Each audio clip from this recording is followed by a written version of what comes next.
Hi guys, JT here. Today I'm bringing you some information on 10 games in Fanatical's Bedlam bundle of January 2026. To help you answer the question, should you buy it? By using links in the description below, you'll gain access to this bundle and support the channel in the process. Before I begin, I'd like to thank you the viewers for watching my silly videos. I hope they're helpful. Most importantly, knowing that you're watching it means the world. But first, a word from our sponsor, JT After Dark.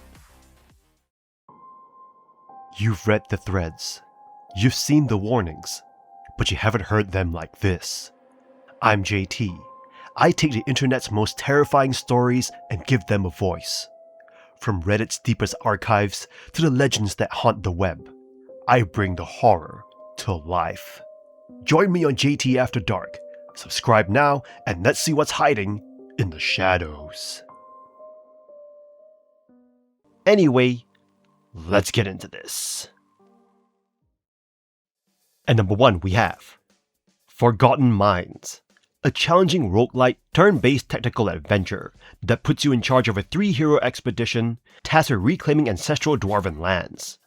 After an accidental breach opens the gates of hell, you must delve into dangerous mines filled with goblins, demons, and undead. The game focuses on tight, fast-paced combat across 5 floor sections, but it demands efficiency. If you take more than 8 turns on a floor, you are swarmed by endless enemy reinforcements that make survival nearly impossible. The gameplay experience is defined by its heroic adjacent protagonists who inherit random, often detrimental traits like blindness or reduced movement. You'll need to manage limited action points carefully, as moving and attacking both consume these vital resources. To tip the scales, you must mine gems from blue boulders to fund permanent upgrades through various guilds, which provide essential benefits like post-battle healing and experience boosts. The system is deep but punishing, featuring a fatigue mechanic that penalizes the use of powerful skills and complex enemy behaviors that aren't always transparent. Visually, you're treated to a charming NES-inspired retro aesthetic complemented by stirring Gregorian chants that heighten the somber atmosphere. While the steep difficulty and grind for meta progression might feel overwhelming at first, the punchy combat and strategic depth reward patient players who learn to work with the clock. If you enjoy high-stakes tactical games where the odds are consistently stacked against you, Forgotten Mines offers a satisfyingly grim and addictive challenge. At number 2 we have The Dark Queen of Mortholme, a short-form second-person indie that flips the Souls-like script by casting you as the final boss. You play as the titular queen, perched atop your throne and burdened by the Sisyphean task of swatting away a persistent, underdogged hero. While the premise suggests a simple subversion, it evolves into a thoughtful micro-treatise on the nature of heroism, the tragedy of stagnation, and the personhood hidden behind folklore myths. The game captures the maddening repetition of being an immortal obstacle, where victory feels trivial and time is the only thing you truly lose. The gameplay centers on a series of encounters with the same interloper. Initially, you lazily mace-flatten the stationary hero, but as they return repeatedly, they learn your patterns. You gain new moves, like gap-closing spikes and telegraph magic, but your fixed repertoire eventually becomes your downfall. The narrative is clever about its meta elements. An achievement titled Auto Tricks pops once you've exhausted your moveset, signaling that the hero has finally surpassed your static power. Dialogue options allow you to lean into curiosity or dismissiveness, revealing that the queen is as much a prisoner of her castle as the hero is of the challenge. Visually, the game utilizes a striking retro indie style, punctuated by a grand boss theme featuring rasping organ pipes. Despite short runtime, it leaves a lasting impression regarding how unchallenged dominance leads to decay. It is a worthwhile reflective experience that questions whether being the ultimate boss is a triumph or a life sentence of boredom. At number 3 we have Dread Templar, a straightforward and action-packed experience that harks back to the golden era of boomer shooters. This game plunges you into relentless battles against hordes of demons as the formidable Dread Templar. While it doesn't boast groundbreaking innovations, it excels in delivering pure, unadulterated fun in the form of intense FPS combat. The game impresses with its arsenal of weapons, each offering a satisfyingly powerful feel and varied gameplay mechanics. From dual pistols to devastating rocket launchers, every weapon is a joy to wield, enhanced further by diverse upgrades available throughout the levels. The upgrade system incentivizes exploration, rewarding you with enhanced abilities and alternate weapon functionalities. Visually, Dread Templar pays homage to classic shooters like Quake, with its dark and gritty aesthetic, reminiscent of 90s gaming. The level design showcases creativity, offering layers of verticality and hidden secrets to discover. However, while the initial episodes shine with creativity, the later stages feel somewhat repetitive and lackluster, culminating in a final boss encounter that fails to leave a lasting impression. Despite its flaws, Dread Templar remains a solid addition to the boomer shooter genre, offering hours of demon-slaying entertainment. Its shortcomings, such as the absence of a weapon wheel and uninspired UI design, are overshadowed by its enjoyable gunplay and level variety. If you're a fan of old-school shooters, craving for some demon-slaying action, Dread Templar is a worthy addition to your gaming library. And number 4 we have Ambition, a Minuet in Power. An RPG dating sim game set during the time of Marie Antoinette. You play as a common girl, Yvette de Caux, having been humiliated and scandalized on your first social event in Paris. You won't take that abuse and pity though, so you choose to dive into the intriguing social politics to end up on top. First of all, the story follows the pace of the player, allowing you time to get into the shoes of Yvette. The writing is also great and immersive, delivering the right amount of comedy and pacing to every scene. The main cast of characters are memorable, intriguing, and will motivate you to pursue certain storylines and stock up on their favor. There's enough variety of personalities in the game's romance to ensure that there's somebody for everybody. Gameplay-wise, you'll be attending parties, running errands around Paris, currying favor, and spreading your influence. You also need to manage yourself by getting enough rest, pay off your rent, and also your maid's wages. Parties are treated like a fighting ring in the game, but there's a degree of randomness to the results of the encounters. This can be annoying sometimes because it can feel like you're at the mercy of the RNG gods. Unfortunately, these parties can start feeling all the same as there's never really anything else to do besides collect gossip to sell off or peddle later. Money is used to pay off household obligations and buying clothes that will raise your stats with the factions that you're courting. The factions, your credibility, and peril will determine your ending. Conversation choices aren't super obvious, so you actually have to understand your virtual love interest to determine who they need you to be for them. This game does a great job in transporting you to an alternative 18th century Paris with great narrative and charm. Even if some systems in this game are left too much to the RNG gods, it is still a good visual novel experience.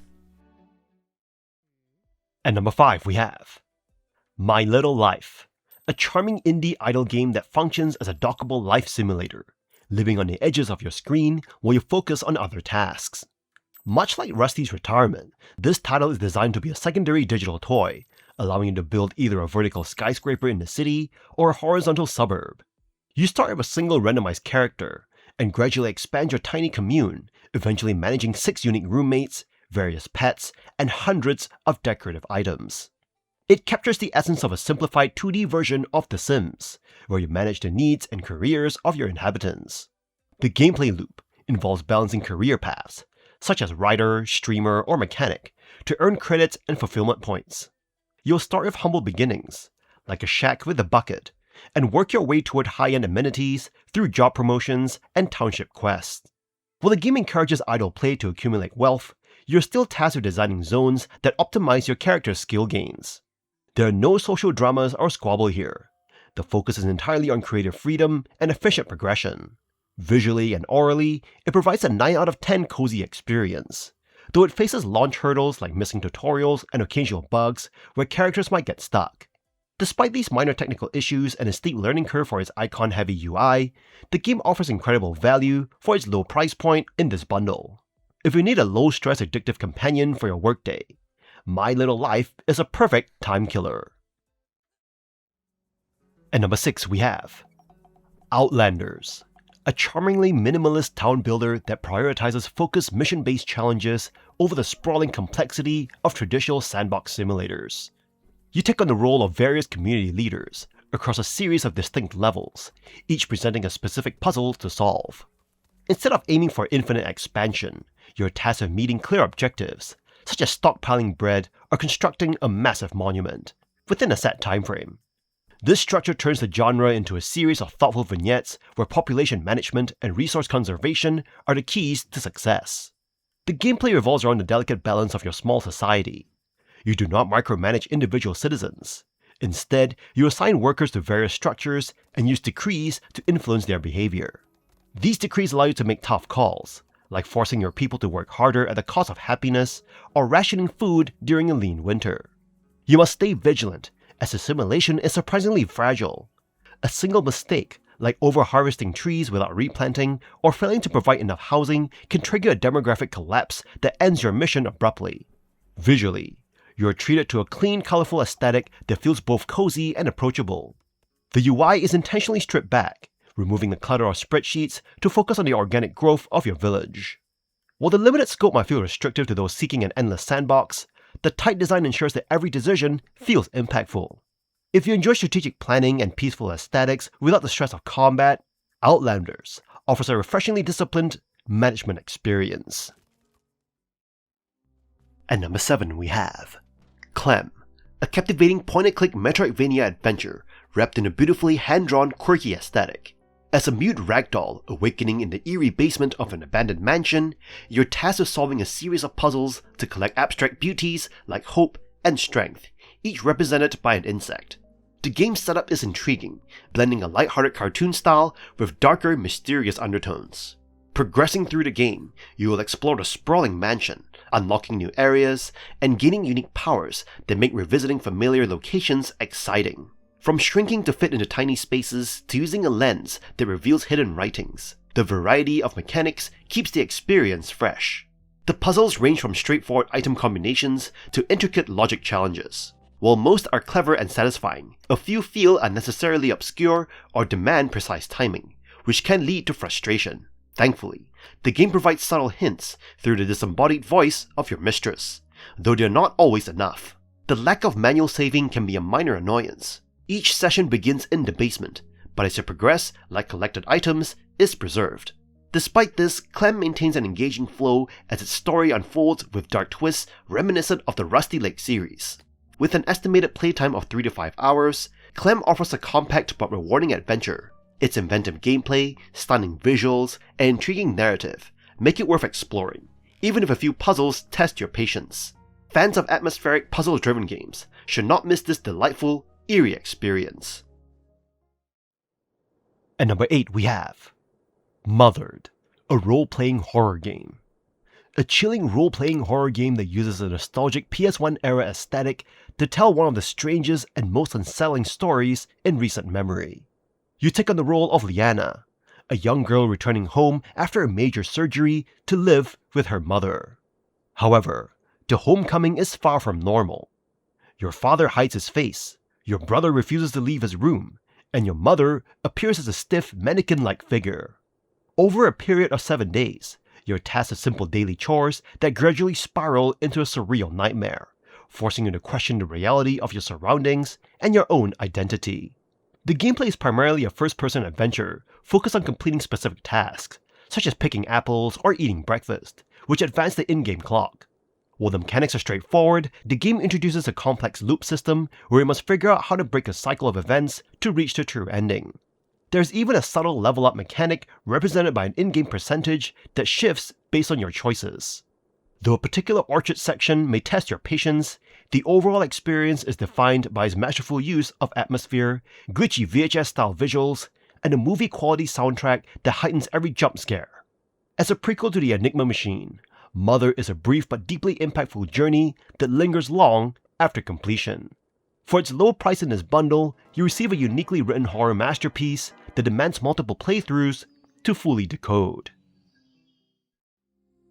At number 9 we have Paper Trail, a charming puzzle adventure game where you guide Paige, a gifted young origami enthusiast, on a paper folding journey away from her small town life toward a future in astrophysics. Presented in a vibrant storybook style, this 2D world lets you fold and unfold the environments like a piece of paper to reveal hidden paths, solve puzzles, and move forward. You'll explore caves, swamps, treetops, and ancient ruins by peeling back parts of the world to uncover alternate routes on the reverse side of the page. The core mechanic, folding paper to align paths or activate switches, feels satisfyingly tactile, enhanced by soft crinkling sounds and crisp animation. Each level introduces new challenges, from rotating bridges to light beam puzzles, and keeps the gameplay fresh without ever feeling overwhelming. Progression is linear, with each screen presenting a standalone brain teaser. While the story lacks emotional weight and the ending does not quite stick to the landing, characters along the way, like tea-seeking children or lost travelers, add personality and warmth. Between levels, Paige narrates her backstory with beautiful interactive scenes, though they don't build to a deeply meaningful arc. The highlight here is the aesthetic, with its watercolor visuals, frame-by-frame animations, and an ethereal soundtrack by Claudia Makula. Paper Trail is a feast for the senses. The music can repeat a bit during tougher puzzles, but it's enchanting nonetheless. If you're looking for narrative depth or open exploration, this might feel thin, but if you're inventive, well-crafted puzzles are your thing, Paper Trail is a delightful ride, worth unfolding. And number 10 we have My Little Spider, a casual desktop idle game that allows you to manage the daily life of a friendly arachnid while focusing on other computer tasks. The experience centers on capturing and webbing various insects to earn coins. These coins are essential for upgrading your spider's speed, web quality, and wrapping effectiveness. Because it is a passive title, you can move the web to the corners of your monitor, where it automatically conforms to the edges, ensuring it never obstructs your workspace while you work or browse. The gameplay requires you to balance passive observation with active management. You must frequently empty your bug box, which has limited capacity, and complete a variety of daily, hourly, and main quests. These missions range from capturing specific sizes of insects to find rare, shiny variants. With 5 unlockable locations and 61 unique bug types, there is a surprising amount of content to discover. For those who prefer zero interaction, a screensaver mode lets you watch the spider work without the pressure of collecting rewards, turning your desktop into a living, relaxing ecosystem. Visually, the game offers a range of customization options, from cute to fearsome spider skins, as well as hats and trinkets to decorate your web. While the absence of music and limited visual variety between map locations are minor drawbacks, the satisfying sound effects of webbing prey create a tactile, immersive atmosphere. If you enjoy low-stress progression and charming idle mechanics, My Little Spider is a delightful background companion. And that's all for this bundle. This bundle is a total steal if you're looking to stock up on hidden gems without breaking the bank. Dropping just $7 for 8 keys is an absolute dub for your backlog. Between the haunting vibes of Mothered and the minimalist strategy of Outlanders, there's a massive variety of gameplay here. Whether you're a Steam Deck warrior or a PC main, these very positive hits are pure gas. Don't sleep on this. Grab it before the timer hits 0. In any case, I hope you enjoyed today's video. If this video was helpful, feel free to leave a like and subscribe, and maybe consider buying the channel a coffee. From the bottom of my heart, thank you for watching, and I'll see you guys in the next video.